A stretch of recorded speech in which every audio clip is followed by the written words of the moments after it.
바울은 자기 민족인 이스라엘이 믿지 않음에 대해서 안타까워했습니다.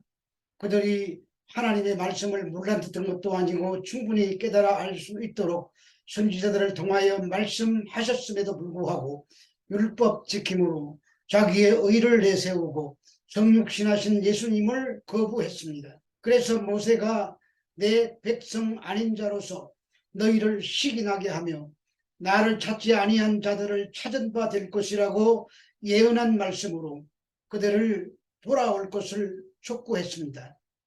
그리고 이사야 선지자의 말을 인용하여 종일 손을 벌리고 계시는 아버지의 모습을 설명했습니다.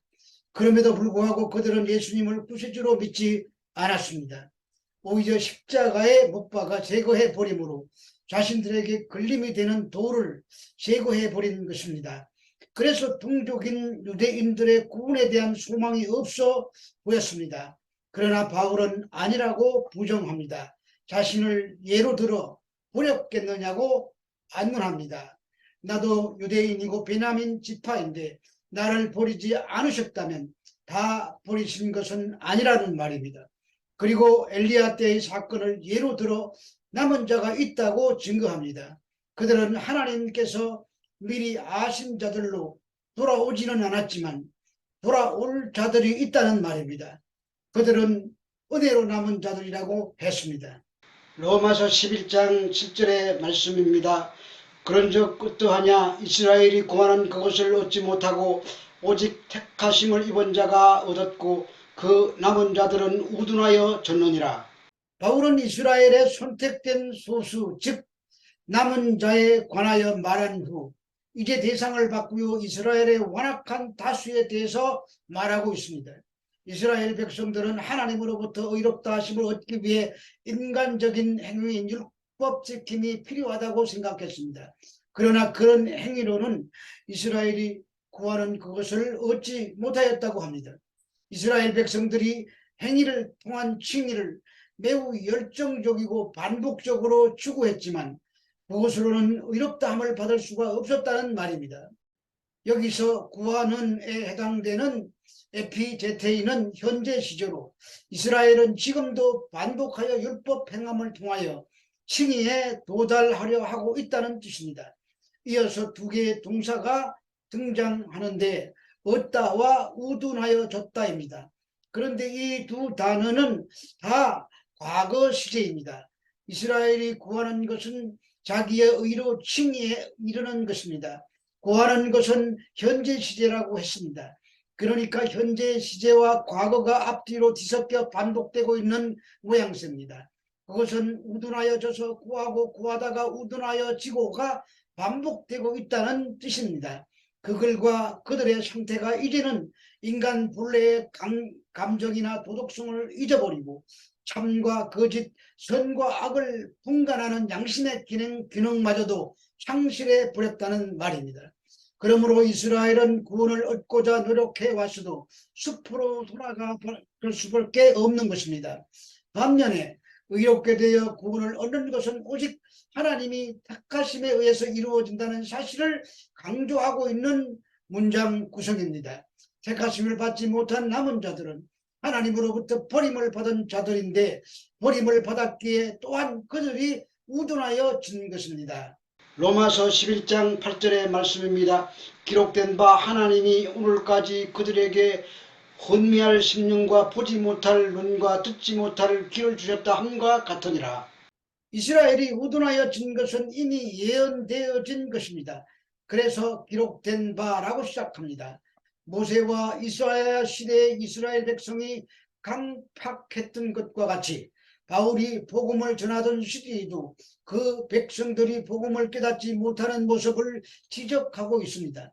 기록된 말씀을 보면 먼저 신명기 29장 4절에 깨닫는 마음과 보는 눈과 듣는 귀는 오늘 여호와께서 너희에게 주지 아니하셨다고 하셨고 또 이사야 29장 10절에서 대저 여호와께서 깊이 잠들게 하는 영을 너희에게 부어주사 너희 눈을 감겨 섭이라 그가 선지자들과 너희의 지도자인 선견자들을 덮었다고 하신 말씀입니다. 그런 상태가 오늘까지 지속되고 있다고 합니다. 그래서 유대인의 상태는 도무지 구원의 승리와는 무관한 것처럼 보이고 소망이 없는 것처럼 보입니다. 이어서 그들의 소망 없는 상태를 세 가지로 표현하고 있습니다. 먼저 혼미한 심령입니다. 혼미한에 해당되는 헬라어 카타누세오스는 찌르다라는 의미를 가진 카타뉴스에서 나오는 말로 너무 많은 자극으로 말미암아 감각이 무디워진 마비 상태를 말하는 것입니다. 이스라엘 백성들이 하나님의 말씀을 많이 알고 있었지만 오히려 그 말씀으로 인하여 그리스도의 복음에 대해 무감해졌다는 뜻입니다. 둘째로 보지 못할 눈입니다. 여기서 눈이라는 육체적인 눈이 아니라 영적인 분별력을 의미합니다. 눈은 우리 몸의 각 기관 중에서 매우 중요한 부분입니다. 사람들은 눈으로 외부 세계의 거의 모든 부분을 인지합니다. 그러므로 눈이 멀었다는 말은 진리를 분별하는 능력이 상실됐다는 뜻입니다. 셋째로 듣지 못할 귀입니다. 성경은 믿음은 들음에서 난다고 했습니다. 그러므로 들음이란 믿음에 이르는 통로이며 인간에게 허락된 유일한 수단입니다. 그런데 못 듣는 것입니다. 소망이 없다는 말입니다. 그런데 이러한 상태가 된 것은 하나님이 그렇게 하셨다고 합니다. 로마서 11장 9절에서 10절의 말씀입니다. 또 다윗이 이르되 그들의 밥상이 올무와 덫과 그치는 것과 부흥이 되게 하시옵고 그들의 눈은 흐려 보지 못하고 그들의 등은 항상 굽게 하옵소서 하였느니라. 다윗이 한 말입니다. 본문의 말씀은 시편 96편 22절 23절의 말씀을 그대로 옮겨다 놓은 것입니다.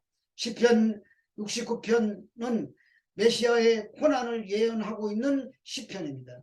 메시아께서 대신 고난당하심으로 구원이 일어난다는 말씀입니다. 그런데 사람들이 하는 짓은 대신 고난당하신 메시아에 대한 눈이 감기고 귀가 막히는 것뿐입니다. 그러므로 이스라엘이 구하고자 한 그것을 찾아 나섰지만 그들이 구하고 찾은 그 행위마저 정죄를 당하게 되는 것입니다. 인간이 진리를 향한 열정을 가진다고 해서 그것이 다 선이 되는 것은 아닙니다. 오히려 진리를 향한 열정이 하나님의 구원을 보고 믿는 일에 방해가 되기도 하는 것입니다. 그래서 믿지 않는 것입니다. 대신 주님의 일방적인 선택으로 남겨진 자들이 있습니다. 그래서 의를 쫓아간 이스라엘은 의에 이르지 못하고 의를 쫓지 아니한 이방인들이 의에 이르게 된 것입니다. 그것은 믿음에 의지하지 않고 행위를 의지하기 때문입니다. 그러므로 인간의 행위로 스스로 의를 쫓아가는 것조차 정죄당하는 것입니다. 그 의를 쫓아간 열심히 오히려 믿어야 할 예수님을 믿지 아니하고 자기의 의가 세워지는 것이었습니다. 의를 구하고자 쫓아간 그 열심의 종착점이 하나님의 의가 되시는 예수 그리스도를 십자가에 못 박아 죽이는 것입니다. 이제 더 이상 소망이 없습니다. 완전한 절망입니다. 인간의 최고의 선을 추구하여 달려간 결과가 하나님의 의를 배척하는 현장이 되고 만 것입니다. 이것이 인간 스스로의 의를 찾아 나선 종말입니다. 우리가 믿는 바가 무엇입니까? 다른 사람들은 진리를 찾아 나서지도 않는데 나는 진리를 찾아서 이렇게 예쓰고 있으니 나는 의롭지 않느냐라고 할 사람이 있습니까? 다른 사람들은, 다른 교회들은 다 시리를 따라 그렇게 흘러가더라도 나는, 우리 교회는 그렇지 않다고 진리를 따라 간다고 생각하십니까? 그러나 그런 것으로 어렵다함을 얻지 못합니다. 오직 택하심을 따라 은혜로 남겨진 자들만 의롭다함을 얻는 것입니다. 그러면 이스라엘은 완전히 버려진 것입니까? 로마서 11장 11절에서 12절의 말씀입니다. 그러므로 내가 말하노니 그들이 넘어지기까지 실족하였느냐? 그럴 수 없느니라. 그들이 넘어짐으로 구원이 이방인에게 이르러 이스라엘로 식인하게 하려 함이라. 그들의 넘어짐이 세상의 풍성함이 되며 그들의 실패가 이방인의 풍성함이 되거든 하물며 그들의 충만함이리요. 실족하다에 해당되는 헬라어 에피타이사는 미끄러지다라는 뜻으로서 균형을 잡지 못하고 완전히 엎드려진 상태를 말합니다. 이스라엘이 예수를 영접하지 않고 거절하여 완악하게 된 것은 큰 실수입니다. 그러나 그럴 수 없느니라고 단호하게 말합니다. 비록 이스라엘이 완악해지기는 했으나 절망적으로 버림을 받은 것은 아니라는 말입니다.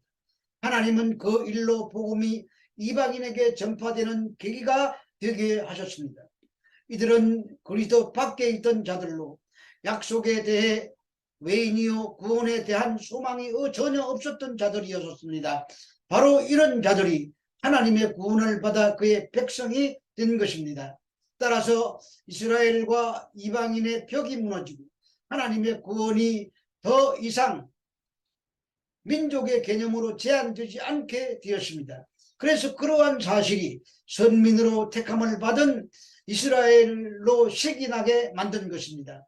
여기서 식인하게 하다의 헬라어 파라젤로사이는 회개와 믿음이 일어나도록 하는 자극을 말합니다.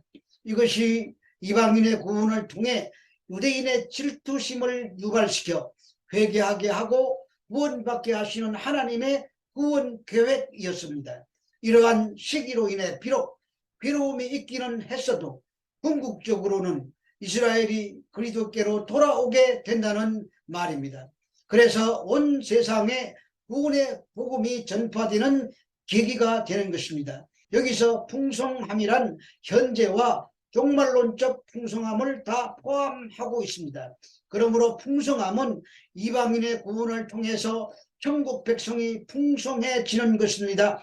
이스라엘의 넘어짐의 결과가 천국 백성의 수가 증가하는 풍성함이 되었다면 전민 이스라엘이 회개하고 돌아오는 것은 더 큰 충만함이 된다는 말입니다. 그것이 하나님의 구원 계획의 완성이기 때문입니다. 그러므로 충만해진다는 것은 불신앙과 범죄 아래 있던 이스라엘이 이제는 그리스도를 믿고 의를 얻어 하나님의 나라에 복귀하는 민족이 될 것을 말하는 것입니다. 결국 이스라엘이 넘어짐으로 이방인들이 부유하게 된 것처럼 이스라엘이 회복되면 전 인류의 부유함은 더욱 풍성해지게 되는 것입니다. 그러므로 너희 모든 성도와 함께 지식에 넘치는 그리스도의 사랑을 알고 그 너비와 길이와 높이와 깊이가 어떠함을 깨달아 하나님의 모든 충만하신 것으로 너희에게 충만하게 하시기를 구한다고 하신 에베소서의 말씀처럼 풍성함으로 충만하게 되는 것입니다. 이것이 풍성함의 충만입니다.